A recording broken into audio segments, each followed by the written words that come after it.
नाशिकमध्ये खड्ड्यांमुळे आणखी एका नागरिकाचा दुर्दैवी मृत्यू झाला। नाशिकमध्ये खड्ड्यांमुळे हा 5वा बळी गेलाय। अंबड एमआयडीसीतील एक्सलो पॉइंट परिसरामध्ये चिखल आणि खड्ड्यांमुळे दुचाकीचा अपघात झाला। अपघातामध्ये निलेश कोतकर या 40 वर्षीय नागरिकाचा उपचारादरम्यान मृत्यू झालाय। कोतकर कुटुंबातून कर्ता पुरुष गेल्यामुळे त्यांच्या पत्नी आणि 5 वर्षीय मुलीचा आधार हरपलाय। कुंभमेळ्याची कामं, रस्त्यातील अर्धवट कामं आणि खड्ड्यांमुळे मृत्यू होत असल्यामुळे नागरिकांनी देखील संताप व्यक्त केला। ठाकरेंच्या शिवसेनेच्या नगरसेवकांनी नाशिक महानगरपालिकेच्या प्रवेशद्वारावरतीच आंदोलन केलं। शिवाय मयत कोतकर यांच्या पत्नी आणि मुलीसह नगरसेवकांनी महापौर आणि उपमहापौरांच्या दालनामध्ये जाब विचारला। शिवाय महापालिकेच्या सार्वजनिक बांधकाम विभागाच्या कार्यालयाबाहेर ठिय्या आंदोलन केलं। जबाबदार अधिकारी आणि ठेकेदारांवरती सदोष मनुष्यवधाचा गुन्हा दाखल करण्याची मागणी देखील करण्यात आली। काल जो अपघात झाला आणि त्यात एक तरुण दुर्दैवी त्याचा मृत्यू झालेला अतिशय दुर्दैवी घटना आहे।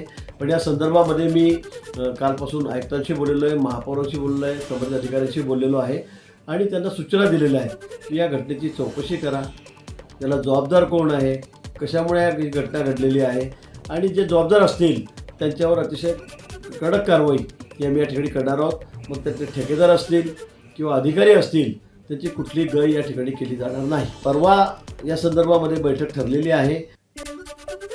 दरम्यान नाशिकमधील खड्ड्यांमुळे 5 बळी गेल्याप्रकरणी महापौर आणि उपमहापौरांनी प्रतिक्रिया दिली आहे। कंत्राटदारावरती कारवाई सुरू असल्याची प्रतिक्रिया महापौर हिमगौरी आडकेंनी दिली आहे। तर कुटुंबाला शक्य तेवढी मदत करू असं आश्वासन उपमहापौर विलास शिंदेंनी दिलं।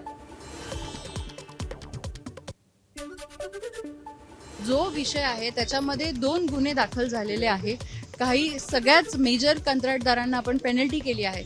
आता हे जे कंत्राट आहेत ते सगळे प्रशासकीय काळात देण्यात आले आहेत, हे सर्वश्रुत आहे, सगळ्यांना माहिती आहे। त्याच्यातल्या ज्या काही त्रुटी असतील किंवा जे अलॉट करण्यात आलेले जे नॉर्म्स आहेत त्याच्यामध्ये पहिली जी शास्ती आहे ती आपण पेनल्टी आहे। दुसरी जी शास्ती आहे ती कंत्राट तुमच्याकडनं का काढून घेऊ नये अशा प्रकारचं आहे आणि तो आता आम्ही पाऊल आता उचलत आहोत की आज ज्या कुटुंबांनी खरं तर ज्यांनी आपल्या कुटुंबातला एखादा सदस्य गमावला आहे ती जी चूक आहे ती ऍक्च्युअली तुम्ही कोणावरती टाकणार आणि हाच प्रश्न खरं मी आज माझ्या पत्राद्वारे देखील उपस्थित केलेला आहे। ज्या ठिकाणी काल जो काय अपघात झालेला आहे त्या अपघातामध्ये ज्या काही परिवारातली जी व्यक्ती दुर्दैवी त्यांचा मृत्यू झालेला आहे, संवेदना महत्त्वाच्या आहेत। सत्ता आणि विरोधी पक्ष किंवा काय तो नंतरचा पार्ट आहे, परंतु ही सगळी मदत त्यांना तिथे जाऊन घरी जाऊन सुद्धा जर त्यांनी संबंधित आमच्याशी चर्चा केली असती तर महापौर असेल, मी असेल, स्थायी समितीचे सभापती असतील, आमचे पक्षाचे जिल्हाप्रमुख असतील, आम्ही संबंधित व्यक्तींच्या कोतकरांच्या घरी जाऊन त्यांचं सांत्वनही केलं असतं आणि त्यांच्याशी चर्चा केली असती। राज्यभरात खड्ड्यांनी नागरिक त्रस्त असतानाच बदलापूरमध्ये मवियाकडून लाडक्या खड्ड्याचा 3रा वाढदिवस साजरा करण्यात आलाय। बदलापूर पूर्व पश्चिमेला जोडणाऱ्या उड्डाणपुलाच्या पूर्व बाजूला गेल्या 3 वर्षांपासून पडलेल्या एका मोठ्या खड्ड्यामुळे वाहनधारक त्रस्त आहेत। तर दरवर्षी पावसाळ्यामध्ये या खड्ड्यामुळे वाहतूक कोंडीनं त्रास होतो। याच खड्ड्याकडे लक्ष वेधण्यासाठी पवारांचे राष्ट्रवादी त्याचबरोबर मवियाच्या वतीनं खड्ड्यांचा 3रा वाढदिवस साजरा करून आंदोलन करण्यात आलं। आंदोलकांनी खड्ड्यामध्ये केक कापून नगरपालिकेच्या कारभाराचा निषेध नोंदवला।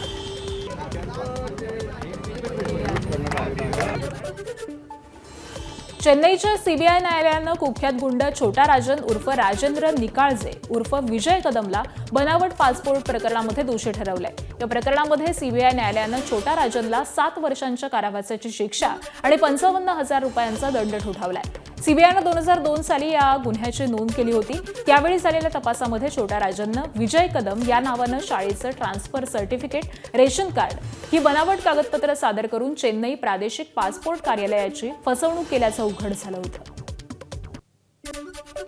विरार पश्चिम परिसरामध्ये 8 महिन्यांच्या मुलीला आपल्यासोबत माहेरी नेण्यावरून झालेल्या वादात प्राची कल्पेश पाटील या विवाहित महिलेचा मृत्यू झाला। ही घटना नारंगी गावातल्या भगत आळी परिसरामध्ये सकाळी घडली आहे। प्राची पाटील आपल्या भावासमवेत माहेरी निघालेल्या होत्या आणि त्याचवेळी त्यांची 8 महिन्यांची मुलगी त्यांचे सासरे गणपत सखाराम पाटील यांच्या कडेवरती होती।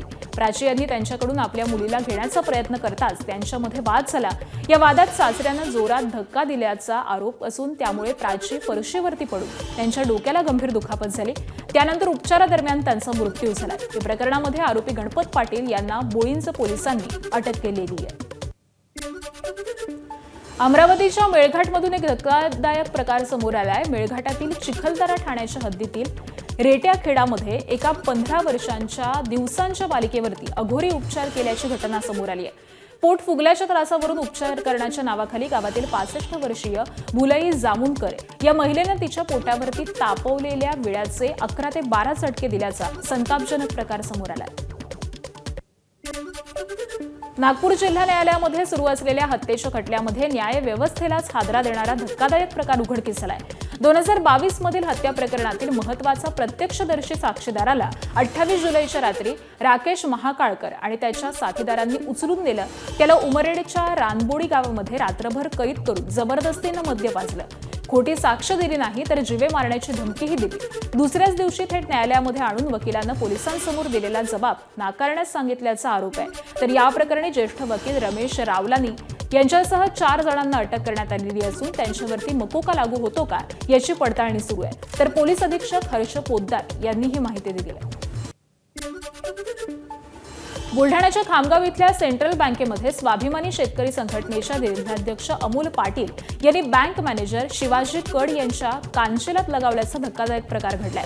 कर्जमाफीच्या यादीबाबत विचारपूस करण्यासाठी गेलेल्या शेतकऱ्यांना मॅनेजरनं उडवाउडवीची उत्तरं दिल्याचा आरोप पाटील यांनी केला. या घटनेनं परिसरामध्ये एकच खळबळ उडालेली असून बँक व्यवस्थापक शिवाजी कड यांनी खामगाव शहर पोलिसांमध्ये तक्रार दाखल केली आहे. धुळे जिल्ह्यातील समाज कल्याण विभागामध्ये लाचलुचपत प्रतिबंधक विभागानं मोठी कारवाई केली. वर्ग 2 अधिकारी विशाल चौधरी यांना तक्रारदाराचे 10 लाख रुपयांचं शासकीय बल मंजूर करण्यासाठी 20,000 रुपयांची लाच स्वीकारताना रंगेहात अटक केली आहे. सुरुवातीला 3% म्हणजेच 30,000 रुपयांची मागणी करण्यात आली होती. मात्र चर्चेनंतर रक्कम 20,000वरती आली. एसीबीच्या सापळ्यामध्ये अडकलेल्या अधिकाऱ्यांविरोधामध्ये लाचलुचपत प्रतिबंधक कायद्यानुसार गुन्हा दाखल करण्याची प्रक्रिया सध्या सुरू आहे.